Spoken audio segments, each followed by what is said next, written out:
고린도전서 9장 16절에서 27절 말씀입니다. 주님의 귀한 말씀 우리 한 절씩 교독하겠습니다. 내가 복음을 전할지라도 자랑할 것이 없음은 내가 부득불 할림이라. 만일 복음을 전하지 아니하면 내게 화가 있을 것이므로라. 내가 내 임의로 이것을 행하면 상을 얻으려니와 임의로 아니한다 할지라도 나는 직분을 맡았노라. 그런즉 내 상이 무엇이냐? 내가 복음을 전할 때에 값없이 전하고 복음으로 인하여 내게 있는 권을 다 쓰지 아니하는 이것이므로라. 내가 모든 사람에게 자유였으나 스스로 모든 사람에게 종이 된 것은 더 많은 사람을 얻고자 함이라.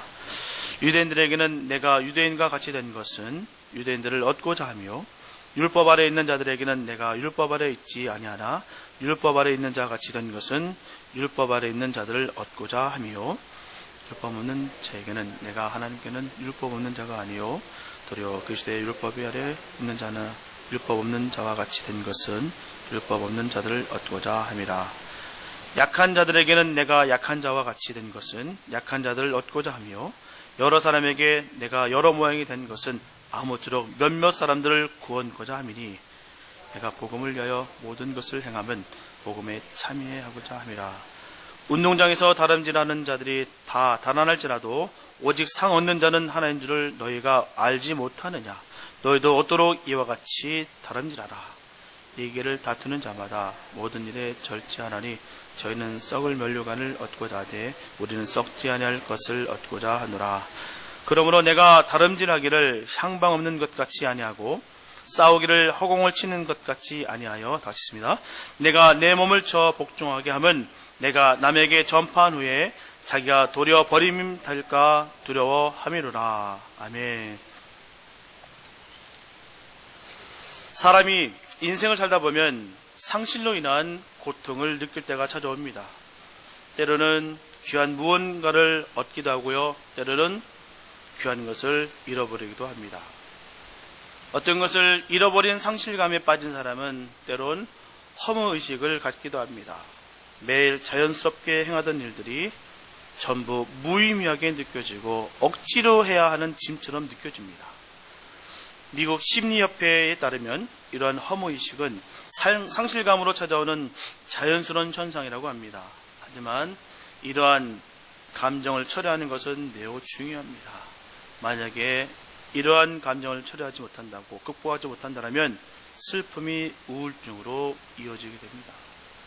하지만 문제는 우울증의 큰 문제점 중 하나가 바로 극단적인 행동을 하게 될 확률이 높다는 점이에요. 그렇다면 사람들이 왜 이런 상실감에 빠져나오지 못하는 것이겠습니까? 그 이유는 바로 세상 사람들은 채워지지 않는 목표를 향해서 달려가기 때문입니다. 세상 사람들은 저마다 가지고 있는 목표가 다 있습니다. 그래서 그 목표를 향해서 달려갑니다. 하지만 그곳에 도달하게 된다면 그곳에서 대부분이 만족감을 느끼는 것이 아니라 만족감을 못 느낀다는 것입니다.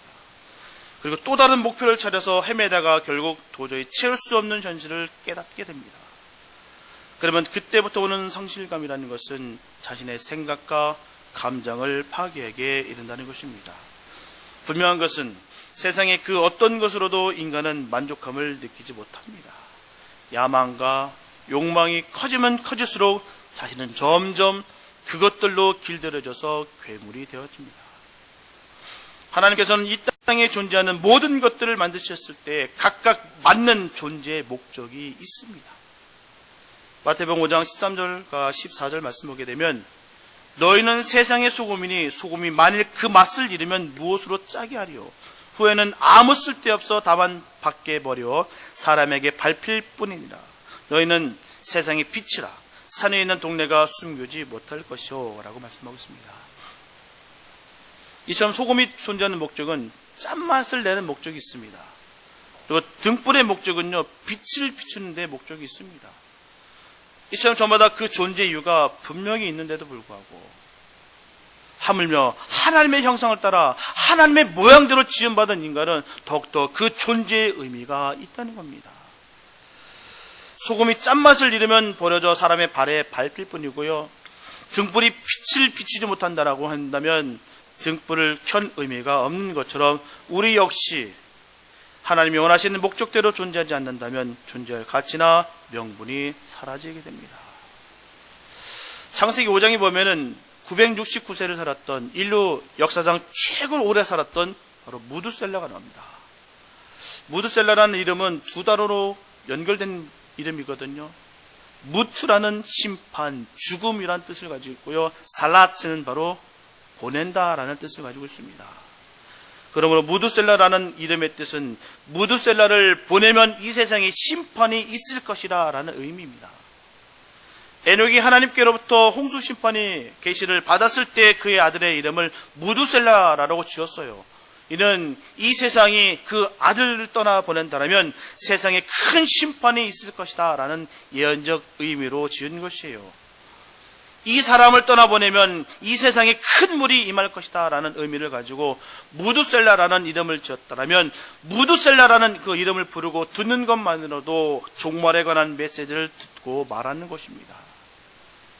이처럼 그를 인류 역사상 가장 오래 살게 하신 하나님의 뜻은 노아가 방주를 완성되기 전까지 그의 존재의 가치였다는 것입니다. 그래서 노아의 가족 외에 한 영혼이라도 회개하고 돌아오기를 바라셨던 바로 하나님의 사랑이에요. 우리가 기억해야 될 것은 우리가 살고 죽는 것은 하나님의 은혜 가운데 또한 계획 가운데 정확하게 이루어지고 있다는 사실입니다. 그게 존재의 의미입니다. 내가 왜 살아가고 있으며 내가 지금 왜 이곳에 있으며 내가 왜 무엇을 하고 있느냐를 명확하게 우리가 알아야 될 줄 믿습니다. 하나님께서 우리를 거저 만드시지 않으셨고요. 우리에게 거저 계획 가운데 있는 것이 아닙니다. 우리가 명확한 주님의 뜻이 있다는 것이 우리가 그의 존재의 가치입니다. 그래서 사람들이 자신의 본분과 목적을 잃어버리게 되면 방황하고 타락하게 되어 있어요. 오늘 본문에서 사도 바울은 복음 전하는 것이 억지로 내가 복음을 전하는 것이 아니라 바로 복음이 내 속에 역사하기 때문에 부득불 전해야 된다라고 분명히 그는 고백하고 있습니다. 만일 내가 이 복음을 전하지 않는다면 내가 화가 미칠 것이다 라고 지금 말하고 있는 것이에요. 자신의 존재의 의미를 명확하게 알고 있었다는 것입니다. 오늘은 성도들이 영적인 다름질을 하는 과정에 있어서 바른 길을 택했는지 살펴봄으로써 스스로의 신앙 상태를 확인하는 복된 시간이 되시기를 바랍니다. 첫째, 복음을 전하는 일은 하나님이 맡기신 일입니다. 본문 16절에 보게 되면 내가 복음을 전할지라도 자랑할 것이 없으면 내가 부득불할 일이라. 만일 복음을 전하지 아니하면 내게 화가 있을 것이니라. 예수님께서 전한 복음은 세상 모든 사람들에게 널리 전파되어야 할 우리 모두의 자랑이며 영광입니다. 그러나 주의할 것은 많은 사람들이 복음의 영광과 더불어 그것을 전하는 자에게 영광을 돌리기도 하고요. 때로는 설교자 자신도 그것을 그렇게 되기를 원할 때가 있다는 겁니다. 그래서 사도 바울은 복음 전하는 일은 결코 개인적인 자랑거리가 아니라고 오늘 분명히 본문에서 전하고 있습니다. 그렇기 때문에 사도행전 14장 8절에서 20절 말씀을 살펴보게 된다면 사도 바울과 바나바가 전도 여행 도중에 이방인들이 모여서 자신들을 신이라고 모시겠다라고 극찬합니다. 그럴 때 이 둘은 어떻게 했느냐? 자신의 옷을 찢어가면서 나는 당신들과 똑같은 사람이다. 나는 신이 아니다. 라고 그들은 전합니다. 또한 사도행전 10장 25절에서 25절 말씀에 보게 되면 베드로 사도가 고넬료가 무릎을 꿇고 영광을 돌리려 할 때 극구 말리면서 영광 받기를 철저하게 거절합니다. 특별히 우리가 말씀을 증거하는 사람 뿐만 아니라 우리가 주님의 일을 하는 모든 사람들은 조심해야 됩니다. 하나님의 것을 도적질하면 안 됩니다. 결코 하나님의 것을 도적질하면 큰일 납니다. 말라기 3장 8절과 9절에 보게 되면 사람이 어찌 하나님의 것을 도적질하겠느냐? 그러나 너희는 나의 것을 도적질하고도 말하기를 우리가 어떻게 주의 것을 도적질하였나이까 하도다. 이는 곧 11조와 헌물이라. 너희 곧 온 나라가 나의 것을 도적질하였으므로 너희가 저주를 받았느니라. 이 말씀은요, 하나님의 것을 도적질했다는 얘기입니다. 근데 우리가 기억해야 될 것은 11조만을 얘기하는 것이 아니에요. 11조는요, 당연히 드리는 것입니다. 왜냐고요? 그냥 감사해서 나의 생명을 드립니다라고 드리는 것이지, 내가 11조를 드렸다고 해서 구원을 받고 안 받고의 문제는 아닙니다. 우리가 거기에 대해서 우리가 명확하게 알고 계셔야 돼요. 내가 11조 안 냈으니까 난 지옥 가겠지, 그런 거 아닙니다. 그러나 나의 생명까지도 주님께 드리겠습니다 라는 증거입니다. 여기서 말하는 것은요, 하나님의 영광을 가로챈 것에 대한 것을 말하고 있는 것이에요. 우리가 살아가면서 얼마나 하나님의 것을 가로챈지 모릅니다. 은근히 남들이 안 알아주면 삐지고 화가 나고 이런 거 없습니까? 열심히 일했는데 아무도 안 알아줘요. 은근히 화가 나고. 하나님의 일을, 하나님의 것을 했는데 불구하고 왜 내가 영광을 받아야 되며 왜 그래야 되는지를 모르고 살아갈 때가 얼마나 많은지 모릅니다. 무서운 말씀이에요. 우리가 인간관계도 마찬가지예요. 마음을 얻는 것이지 뺏고 훔치는 것은 나쁜 겁니다.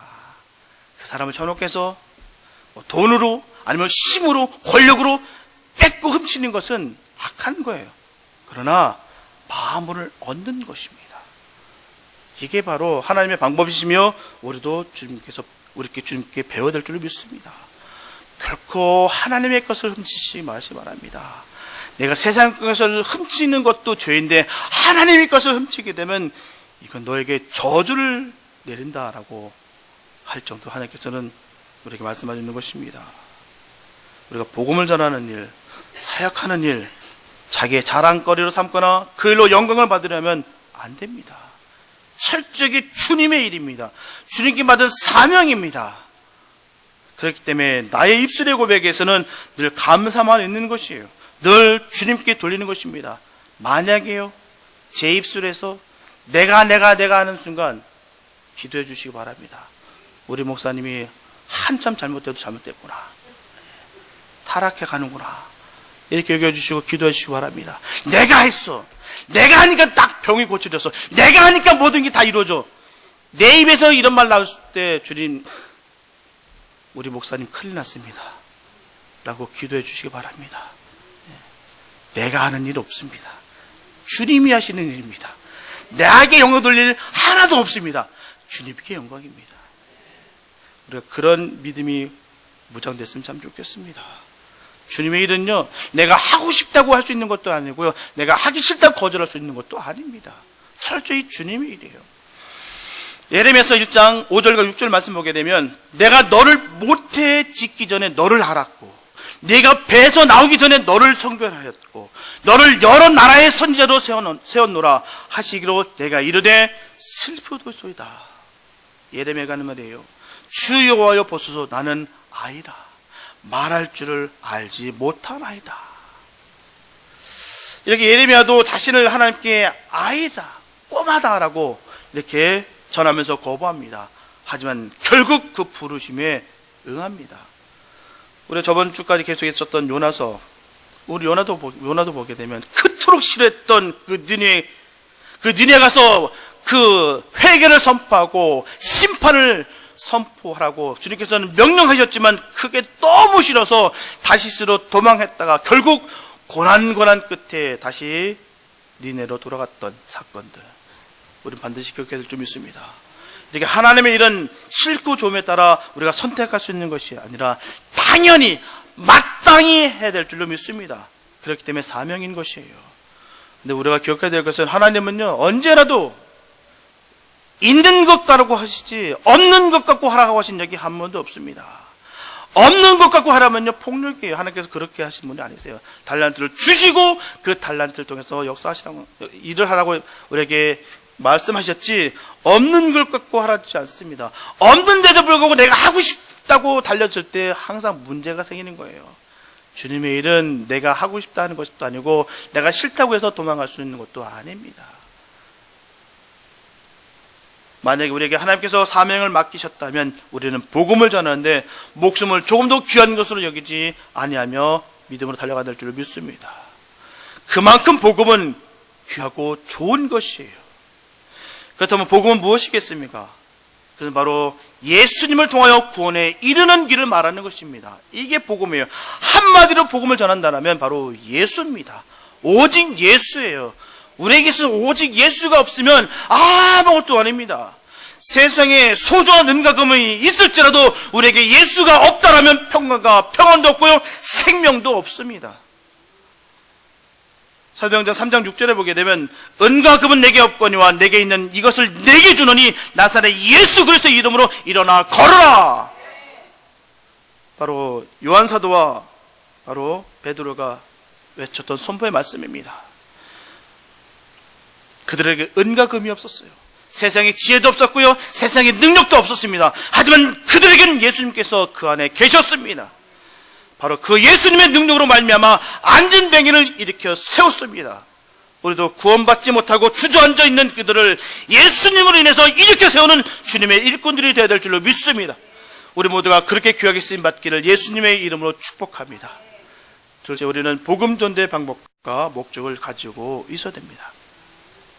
보면 19절에 보게 되면 내가 모든 사람에게 자유하였으나 스스로 모든 사람에게 종이 된 것은 더 많은 사람을 얻고자 함이라.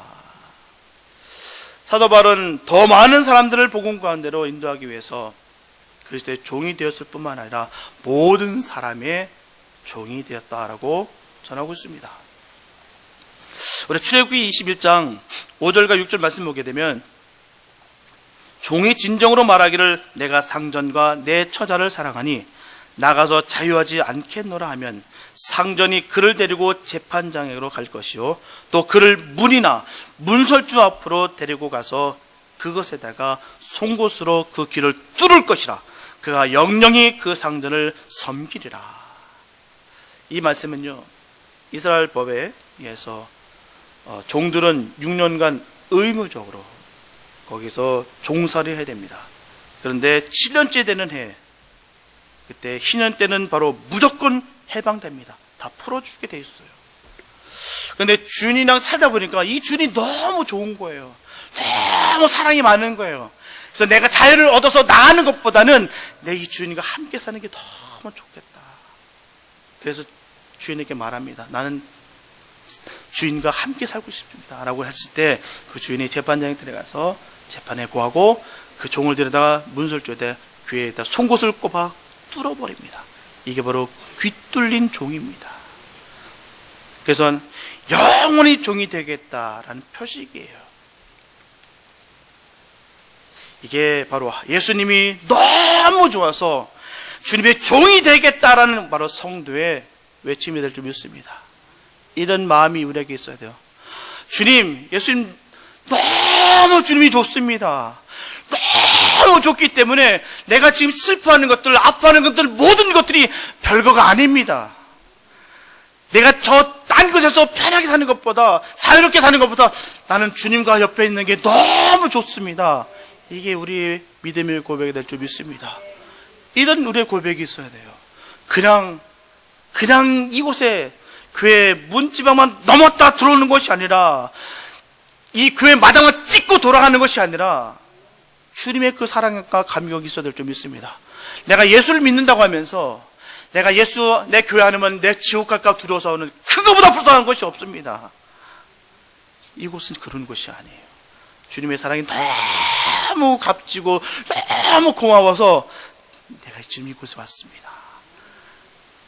이렇게 믿음 생활했으면 좋겠어요. 사도 바울은 지금 그걸 말하고 있는 겁니다. 내가 종이 되겠다. 왜 종이 됩니까? 주님이 너무 사랑스럽고 너무 좋으니까.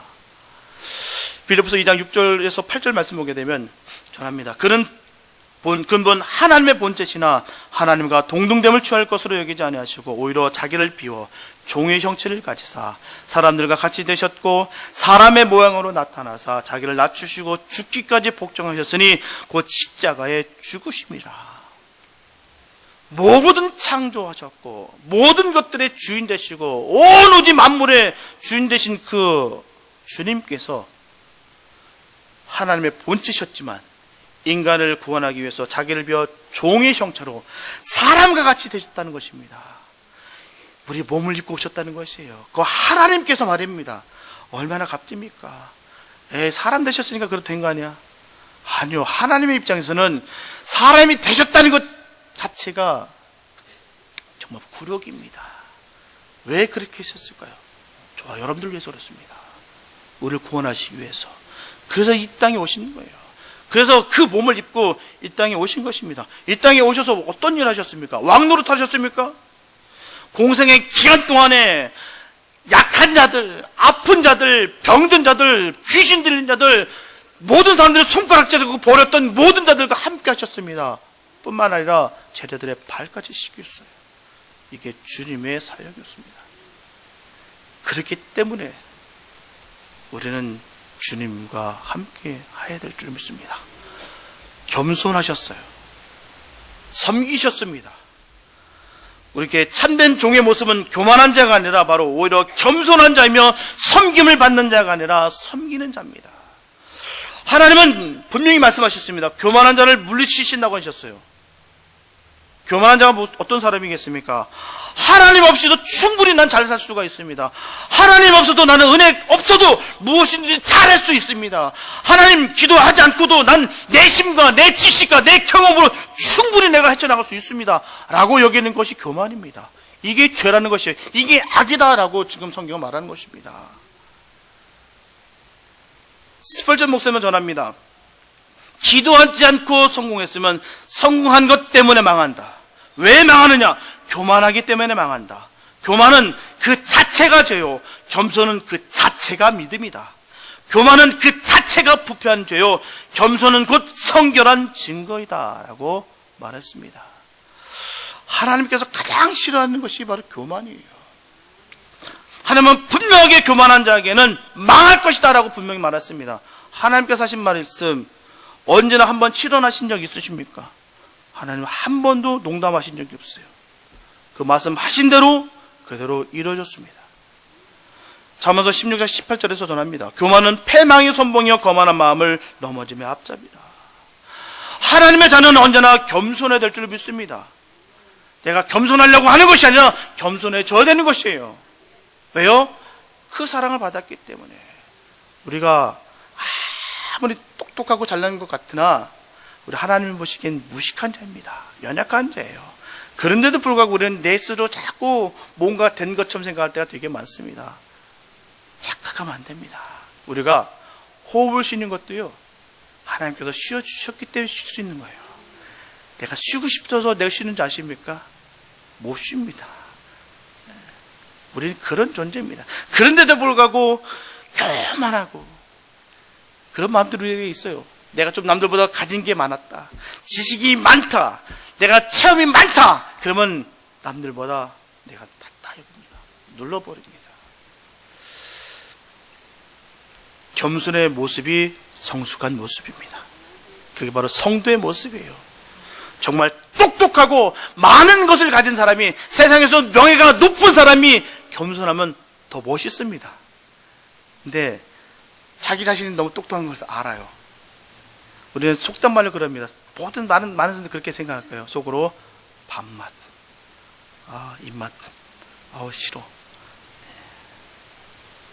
우리가 겸손할 때 더 주님께서 높여주십니다. 우리가 왜 겸손하고 왜 섬기는 자의 삶을 살아야 되냐면 바로 우리 주님께서, 우리 예수님께서 그렇게 사셨기 때문입니다. 이렇게 사도 바울은 율법 아래 있는 자나 율법 없는 자나 약한 자나 여러 사람에게 여러 모습이 된 것은 영혼을 구하기 위하여 하나님께 죄를 범하는 것 외에는 무엇이든지 다 했습니다. 하나님의 권리를 포기하지는 않았으나 남들을 위하여 자기의 권리는 모두 포기했습니다. 그의 궁극적인 목표는요, 오늘 본문 말씀에 다 들어갔습니다. 바로 아무쪼록 몇몇 사람들을 구원코자 함이라. 이 말씀에 다 들어가 있습니다. 내가 영혼 구원하기 위해서 내가 했다. 우리도 영혼을 위해 자기를 낮추시기도 하고 자기의 권리도 포기할 수 있는 우리 모두가 되시기를 예수님의 이름으로 축복합니다. 세 번째, 우리는 승리자의 관을 얻기 위하여 다름질해야 됩니다. 본문 25절에 보게 되면 이기기를 다투는 자마다 모든 일에 절제하나니 저희는 썩을 면류관을 얻고자 하되 우리는 썩지 않을 것을 얻고자 하더라. 여기서 썩을 면류관이라고 하는 것은 헬라 원어로 스테파노스라고 하는데요, 월계관을 말하는 것입니다. 월계관. 이것은 생화로 만들었기 때문에요, 3일에서 5일만 되면 벌써 시들어 버립니다. 결국은 다 썩어져 버려요. 없어져 버립니다. 경기하는 자가 승리해서 최고의 영예를 상징하는 면류관은 결국 나뭇잎을 엮어 만들었기 때문에 금방 시들어 버린다는 것입니다. 다시 말씀드린다면 세상에는 영원한 것이 없다는 것을 말하는 것이에요. 영원한 것은 없습니다. 결국 다 사라져 버린다는 것입니다. 그러므로 하늘의 상급을 향해 달려가는 성도들은 자신의 욕망과 욕심을 다스릴 줄 알아야 됩니다. 육신의 소욕을 따라 사는 자는 자신의 쾌락을 누릴지는 모르겠지만 더 큰 기쁨을 상실하게 되는 것을 깨닫지 못합니다. 마태복음 13장 45절과 46절에서 예수님께서 말씀하시기를 또 천국은 마치 좋은 진주를 구하는 장사와 같으니 극히 값진 진주 하나를 발견하며 가서 자기의 소유를 다 팔아 그 진주를 사느니라. 예수님께서 진주 장사의 비유를 통해서 정말 값진 것을 얻기 위해서는 어떻게 해야 되는지를 분명히 가르쳐 주고 계십니다. 우리가 분명히 기억해야 될 것은 이런 가치의 중요성을 분명히 알아야 됩니다. 어떤 것이 가치가 있는지, 어떤 것이 가치가 없는 것을 우리가 알아야 되는 것이에요. 그럴 때가 있습니다. 주머니에 돈이 딱 떨어지면요, 이상하리만큼 그때부터 먹고 싶은 것도 많아지고요, 갖고 싶은 것도 점점 늘어납니다. 이상하게 그래요. 또 이게 우리들의 마음 아닙니까? 하지만 주머니에 돈이 가득하게 되면 안 먹어도 안 가져도 별로 애타지 않습니다. 왜 그럴까요? 언제라도 할 수 있기 때문입니다. 시간이 없어서 그렇지 내가 못해서도 아니고 그것뿐입니다. 그래서 별로 애타지가 않습니다. 반드시 지켜야 될 것은요, 내 안에 예수가 가득 차면 우리는 부족함이 없습니다. 우리가 부족함을 느끼는 것은요, 내 안에 예수가 없어서 부족함을 느끼는 것입니다. 세상의 것을 암만 채워 넣어 보십시오. 그게 채워지나? 암만 좋은 집에 한번 누워 보십시오. 그게 며칠이나 가나? 내가 정말 꿈에 그렸던 그 차를 내가 딱 타보십시오. 정말 한두 달만 딱 타고 다니면요, 그 차 벌써 질립니다. 안 그렇습니까? 세상의 것으로는요, 채워지지가 않더라고요. 오직 예수입니다. 예수가 가득 채워져야 우리가 만족함을 느끼고 살 수가 있는 것입니다. 내 안에 예수가 없으니까 계속 허전한 거예요. 허전하다 보니까 자꾸 뭔가를 찾습니다.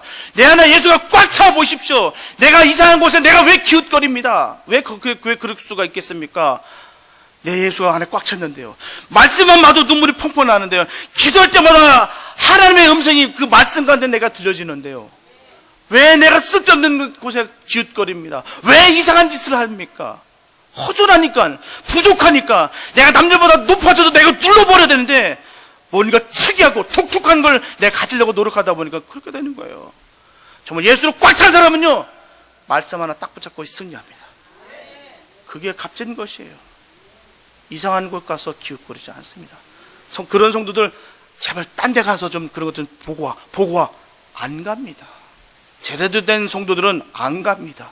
뭔가 이래야 될 것만 같고, 예수 외에도 뭔가 특별한 게 뭐 있어야 될 것만 같으니까 가서 기웃기웃거리는 거예요. 예수를 꽉 차보십시오. 그럴 일이 있는지. 예수를 꽉 차시기 바랍니다. 그런 자는 결코 흔들리지 않고 넘어지지 않습니다. 본문에 썩지 않을 것이라는 말은요, 하나님께서 그의 충성된 종에게 주시는 생명의 면류관을 의미하는 것입니다. 세상의 소욕을 따라 살면서 하늘의 상급을 받는 자는 아무도 없습니다. 그렇기 때문에 성도들은 자신을 끝까지 제어하며 승리를 향해 달려가야 될 줄로 믿습니다. 본문 26절에 보게 되면, 그러므로 나는 다름질하기를 상관 없는 것 같이 아니하고 싸우기를 허공을 치는 것 같이 아니하며 라고 말씀하고 있어요. 여기서 상관 없는 것이라는 뜻은 목표가 없는, 불분명한, 한마디로 목표가 없이 불안정하게 달리는 것을 말합니다.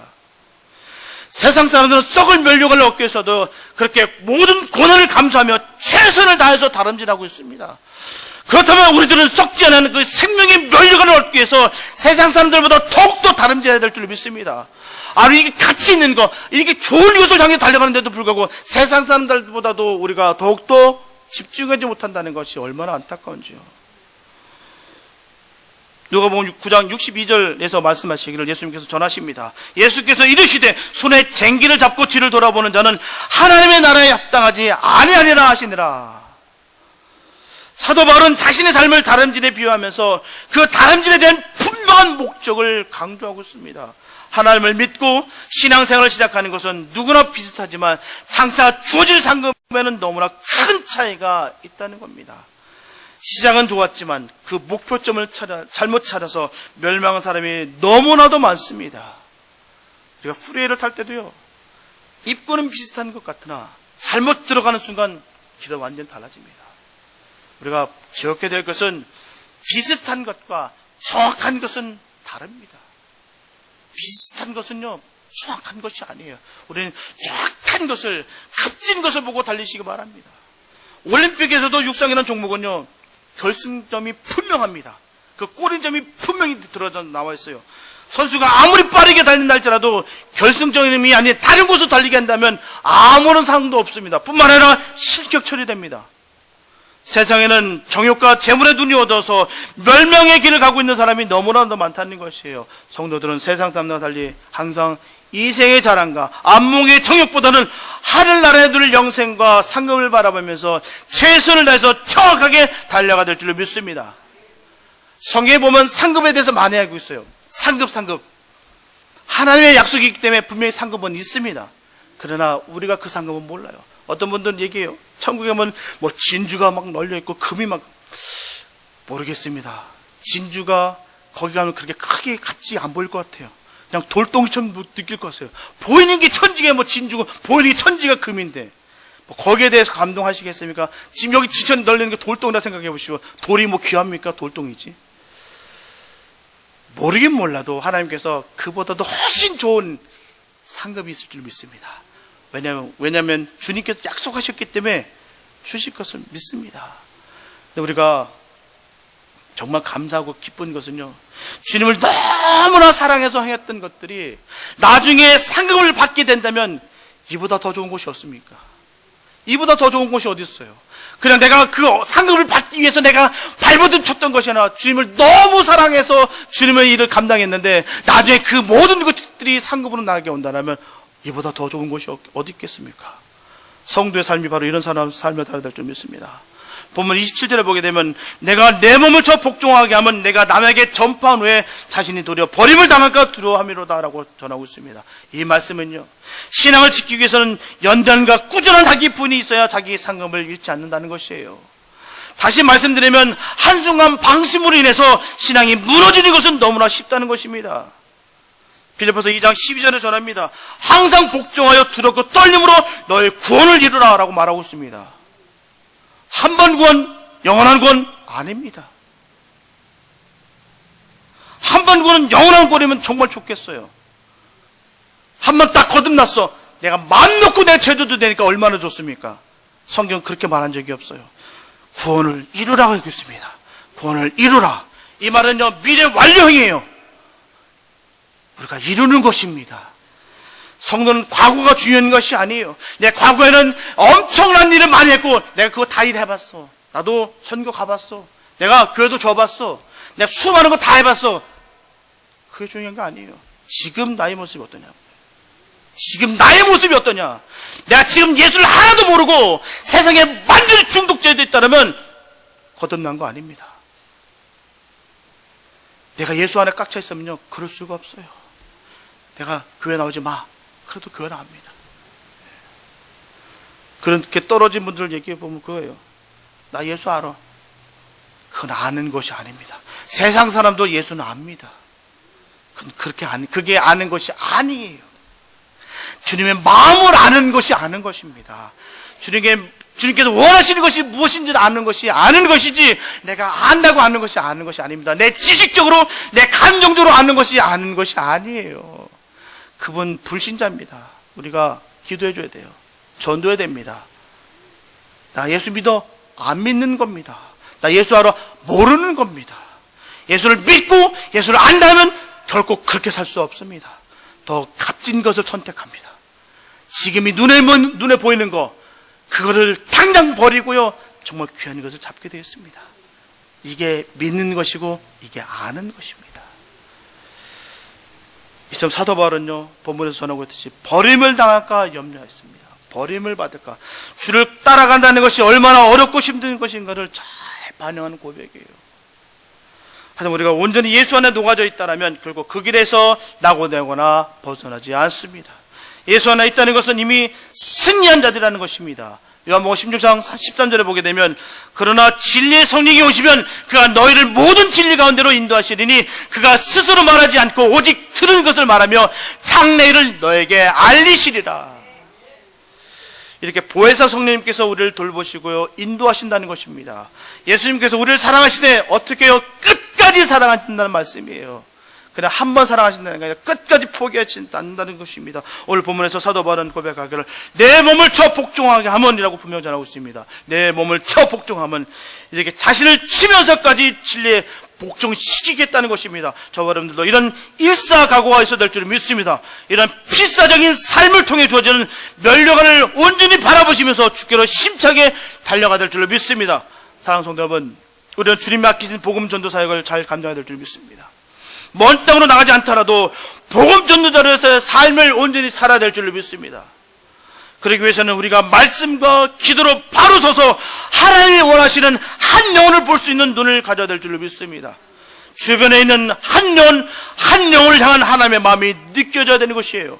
주님이 찾으시는 그 영혼을 포기하지 않고 끝까지 견뎌낼 줄 믿습니다.